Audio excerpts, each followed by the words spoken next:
আসসালামু আলাইকুম। সংবাদে আপনাদের সবাইকে স্বাগত জানাচ্ছি। আমি ফিরোজ তোহা। শুরুতেই আরবে কেবলস সংবাদ শিরোনাম। বাংলাদেশের সর্বশেষ গুরুত্বপূর্ণ আপডেট সংবাদে আপনাকে স্বাগত। শুরুতেই সংবাদ শিরোনাম, পরে বিস্তারিত। প্রথমেই জানাবো, সড়ক অবরোধ আড়াইহাজারে, মাটি কাটার দ্বন্দ্বে বিএনপি নেতা খুন। নারায়ণগঞ্জের আড়াইহাজারে বেকুদে অবৈধভাবে মাটি কাটা নিয়ে দ্বন্দ্বে ওসমান গনি 40 নামের বিএনপি নেতাকে কুপিয়ে হত্যার অভিযোগ উঠেছে। তিনি ব্রাহ্মণদী ইউনিয়ন বিএনপির সাধারণ সম্পাদক। দিবাগত রাত 1:15টার দিকে উপজেলার দুপতারা ইউনিয়নের পাঁচগাঁও চরপাড়া এলাকার বিল সংলগ্ন কাউন্দার চক এলাকায় এই ঘটনা ঘটে। এরপর জানাবো, বাংলাদেশে অকাল বন্যায় বোরো বিপর্যয়, চালের বাজারে আশঙ্কা। দেশের মানুষের প্রধান খাদ্যশস্য বোরো ধানের উৎপাদন এবার বড় বিপর্যয় দেখা দিয়েছে। হাওর অঞ্চলে আকস্মিক বন্যা এবং উজানের ঢলে তলিয়ে গেছে হাজার হাজার হেক্টর জমি। ক্ষতিগ্রস্ত কৃষকদের দাবি, গত বছরের তুলনায় অনেক এলাকায় এবার অর্ধেকেরও কম ফলন হয়েছে। এতে নতুন করে বাংলাদেশে খাদ্যে বিপর্যয় দেখা দিতে পারে বলে বিশ্লেষকরা আশঙ্কা প্রকাশ করেছে। তারা জানিয়েছে যে বাংলাদেশে যদি হঠাৎ করে এই ধরনের বিপর্যয় দেখা দেয়, তাহলে আসলে বাংলাদেশের মানুষ খাদ্যে তারা অনিরাপত্তায় পড়তে পারে বলে এমন কথাই তারা জানিয়েছে। এদিকে সুপ্রিম কোর্টের আইনজীবী হলেন যুবশক্তির কেন্দ্রীয় সভাপতি তারিকুল। বাংলাদেশ সুপ্রিম কোর্টের আইনজীবী হিসেবে অন্তর্ভুক্ত হয়েছেন জাতীয় নাগরিক পার্টি এনসিপির যুব সংগঠন জাতীয় যুবশক্তির কেন্দ্রীয় সভাপতি অ্যাডভোকেট তারিকুল ইসলাম। এই প্রসঙ্গে অ্যাডভোকেট তারিকুল ইসলাম ও এনসিপি যুবশক্তি সহযোদ্ধাদের উদ্দেশ্য করে বলেছেন, কিছুক্ষণ আগে ফলাফল প্রকাশিত হয়েছে। প্রচণ্ড রাজনৈতিক নানা বাস্তবতার মধ্যে সাধ্যের সর্বোচ্চটুকুতে চেষ্টা করেছি। মহান আল্লাহ তাআলা আমাদের সহায় হয়েছেন। জানাবো, মির্জা ফখরুলের বক্তব্য উস্কানিমূলক, জামাতের বিবৃতি। বিএনপির মহাসচিব ও এলজেআরডি মন্ত্রী ফখরুল সাম্প্রতিক বক্তব্যকে উস্কানিমূলক আখ্যা দিয়ে তার তীব্র প্রতিক্রিয়া জানিয়েছে জামাত ইসলাম। আজ গণমাধ্যমে পাঠানো জামাতের সেক্রেটারি জেনারেল অধ্যাপক মিয়া গোলাম পরোয়ারের বক্তব্যে জানা গেছে যে ঠাকুরগাঁয়ে রানী কৈলে এক জনসভায় জামাত ইসলামকে জড়িয়ে মির্জা ফখরুল যে অশালীন বক্তব্য দিয়েছেন, তার এই অশালীন বক্তব্য জামাত ইসলাম পুরোপুরি প্রত্যাহার করে। কারণ জামাত ইসলাম এমন একটি রাজনৈতিক সংগঠন, তারা কখনোই বিএনপির এই সন্ত্রাসী কার্যক্রমের সঙ্গে যুক্ত নয়। এবং সর্বশেষ জানাবো, দুই রাজাকার আদলে ভারতের তেলাপোকা আন্দোলন। ভারতের সামাজিক যোগাযোগ মাধ্যমে তেলাপোকা জনতা পার্টি বা নরেন্দ্র মোদীর জনতা পার্টিকে ঘিরে শুরু হওয়া নতুন অনলাইন আন্দোলনকে ঘিরে নানা ধরনের রাজনৈতিক ও সামাজিক বিশ্লেষণ সামনে আসছে।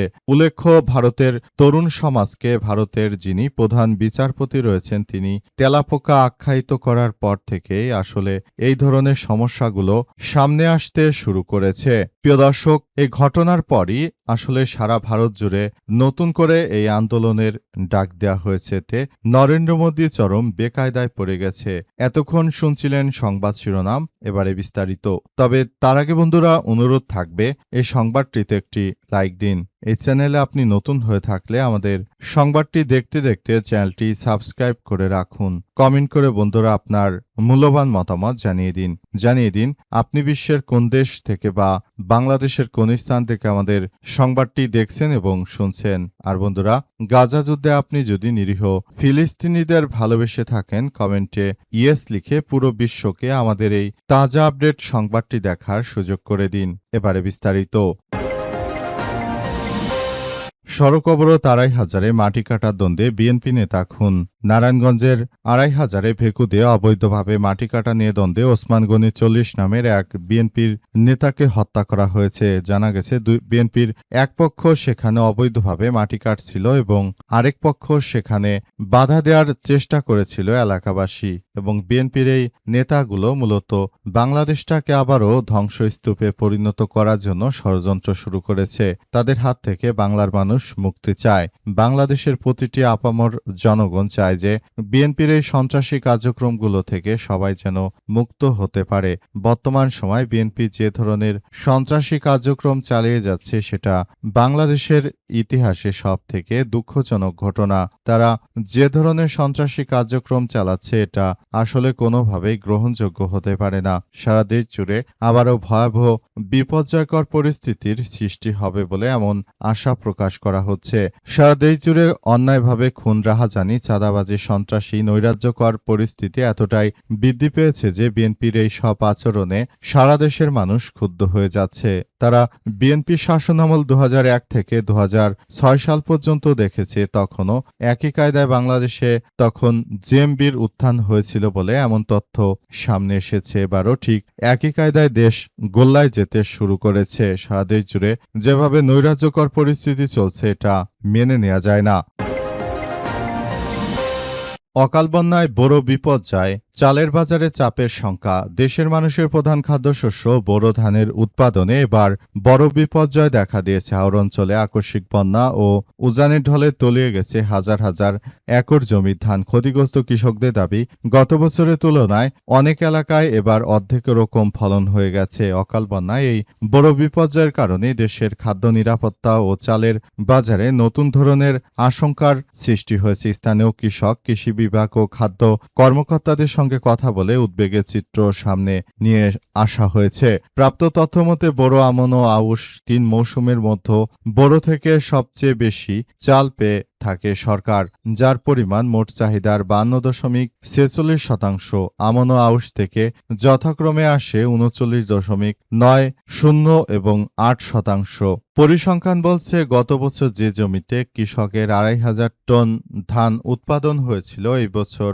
বন্যার কারণে তা নেমে 900 থেকে 1000 টনে নেমে এসেছে। ঘরে তোলায় সব ধানও মানসম্মত নয়। তাই আকস্মিক ক্ষতিতে স্থানীয় কৃষকরা বড় ধরনের অর্থনৈতিক সংকটের মুখে পড়েছে। আর বিএনপি সরকার ক্ষমতা আসার পরই সারা দেশে এমনিতে সংকট প্রতিবারই বৃদ্ধি পায়। স্বয়ং বিএনপির মহাসচিব মির্জা ফখরুল ইসলাম আলমগীর জানিয়েছেন, তিনি বলেন, বিএনপি যতবারই ক্ষমতায় আসে ততবারই কোনো না কোনো সংকট এসে থাকে। সুতরাং এটা বিএনপির হয়তো ভাগ্য হতে পারে। তাই নতুন করে বাংলাদেশে যদি হঠাৎ করে দেখেন যে চালের অভাব দেখা গেছে, সেটি আসলে বর্তমান সময়ে স্বাভাবিক ঘটনাও হতে পারে। সুপ্রিম কোর্টের আইনজীবী হলেন যুবশক্তির কেন্দ্রীয় সভাপতি তারিকুল। বাংলাদেশ সুপ্রিম কোর্টের আইনজীবী হিসেবে অন্তর্ভুক্ত হয়েছেন জাতীয় নাগরিক পার্টি এনসিপি যুব সংগঠক, জাতীয় যুবশক্তির কেন্দ্রীয় সভাপতি অ্যাডভোকেট তারিকুল ইসলাম। এই প্রসঙ্গে অ্যাডভোকেট তারিকুল ইসলাম এনসিপি ও যুবশক্তির সহযোদ্ধাদের উদ্দেশ্য করে বলেছেন, কিছুক্ষণ আগে ফলাফল প্রকাশিত হয়েছে। প্রচণ্ড রাজনৈতিক নানা বাস্তবতার মধ্যে সাধ্যের সবটুকু দিয়ে চেষ্টা করেছি। মহান আল্লাহ তাআলার অশেষ রহমত এবং আপনাদের দোয়া ভালোবাসায় এই অর্জন সম্ভব হয়েছে। এজন্য সবার প্রতি আন্তরিক কৃতজ্ঞতা। সামনের পথ চলাও আপনাদের দোয়া এবং সহযোগিতা কামনা করছি।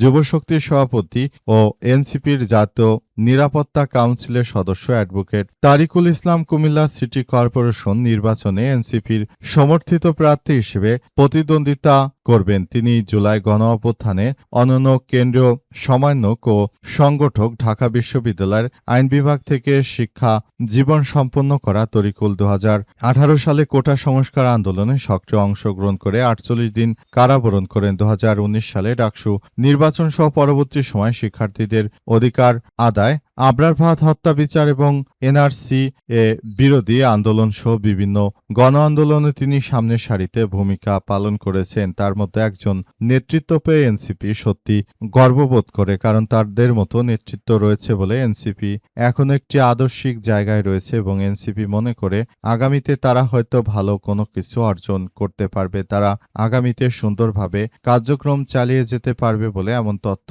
সামনে এসেছে। পুরো পরিস্থিতি এখন সবার জন্য আরো বড় ধরনের সমস্যার সৃষ্টি করতে পারে বলে এমন তথ্য সামনে এসেছে।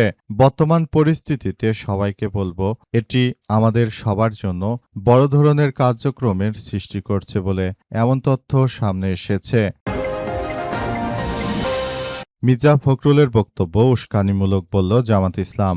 বাংলাদেশ জামাত ইসলামের পক্ষ থেকে মির্জা ফখরুলের বক্তব্য নিয়ে কথা বলা হয়েছে। সেখানে দেখা গেছে যে বিএনপির মহাসচিব মির্জা ফখরুল ইসলাম আলমগীর তিনি বাংলাদেশ জামাত ইসলাম নিয়ে বিভিন্ন উদ্ভট ও পাগলের প্রলাপ বকেছেন। তার এই ধরনের কর্মকাণ্ডে জামাত ইসলামের সেক্রেটারি জেনারেল অধ্যাপক মিয়া গোলাম পরোয়ারের পক্ষ থেকে বিবৃতি দিয়ে তাকে সতর্ক বার্তা দেওয়া হয়েছে।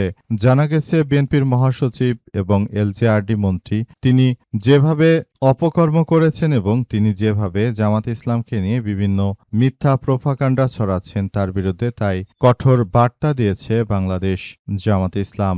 জামাত ইসলামের পক্ষ থেকে এসব বিষয়গুলো নিয়ে খুবই গুরুত্ব দেওয়া হচ্ছে বলে এমন তথ্য সামনে এসেছে। বাংলাদেশ জামাত ইসলাম সবসময় জনগণের পাশে থাকে এবং তারা একটি স্বাধীনচেতা রাজনৈতিক দল। তারা আগামীর একটি সুন্দর ভবিষ্যৎ বিনির্মাণে বদ্ধপরিকর বলে এমন তথ্য জানানো হয়েছে। জামাত ইসলাম সবসময় দেশটাকে সুন্দরভাবে গড়ে তোলার মধ্য দিয়ে তারা কার্যক্রম চালিয়ে থাকে। বর্তমান সময়ে বাংলাদেশ জামাত ইসলাম এমনভাবে তারা তাদের কার্যক্রমগুলো চালাচ্ছে, অতীতের যে কোনো সময় থেকে বাংলাদেশ জামাত ইসলাম ভালো অবস্থানে রয়েছে। সুতরাং তাদেরকে নিয়ে যদি বিএনপির এই ধরনের অশোভনীয় বক্তব্য চলতে থাকে এটা মেনে নেওয়া যাবে না বলে এমন তথ্য জানানো হয়েছে বলে এমন তথ্য সামনে এসেছে।